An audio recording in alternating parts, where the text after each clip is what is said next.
আজকে আমাদের আউটপালা দিচ্ছিল, তাই আমি ছাদে এসে দেখতে লাগলাম মিস্ত্রিতে পালা দিচ্ছিল। আমাদের আউটপালা দিতে অনেক দেরি হয়ে গেল, কারণ আমাদের অনেক কাজ ছিল মাঠে। সে কাজ ফাজ সেরে আমার পালা দিতে শুরু করেছি। দেখতে পাচ্ছ আমার পালা তো কাজ চলছে। আউটপালা কিছুক্ষণ দেওয়ার পরে মিস্ত্রি নাস্তা করতে লেগে পড়েছে। দেখতে পাচ্ছ মিস্ত্রি নাস্তা করছে। আমি কিছুক্ষণ পরে এসে ছাদে দেখছি তা পালা দেওয়া প্রায় কাজ শেষের দিকে চলছে। মিস্ত্রিতে দেখছি মাথাটা বাঁধছে, মাথা বাঁধা হয়ে গেলেই আর একটু কাজ আছে, সেটা সেরে দিলেই হয়ে যাবে পালা দেওয়া। আমাদের কাজ শেষ প্রায়। আউটপালা আমাদের শেষ হয়ে গেলো, তাই আমি চলে আসলাম মাঠে সরিষার ভুঁই বিষ স্প্রে করতে। দেখতে পাচ্ছ প্রচণ্ড ঠান্ডা, আজকে মাঠে প্রচণ্ড কুয়াশাও পড়েছে। দেখতে পাচ্ছ তোমরা, ঠান্ডার মধ্যে চলে আসলাম বিষ স্প্রে করতে।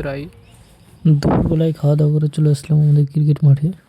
এসে দেখছি তা খেলা শুরু হয়ে গেছে, তাই আমিও তাদের সাথে খেলতে লাগলাম। 60টা করে প্লেয়ার, 2 দলের। এটা শর্ট বাউন্ডারি খেলা হচ্ছে। আমাদের শর্ট বাউন্ডারি খেলা হয় প্রতিদিন।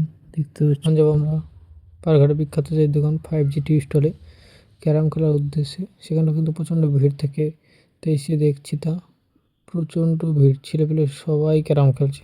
দেখা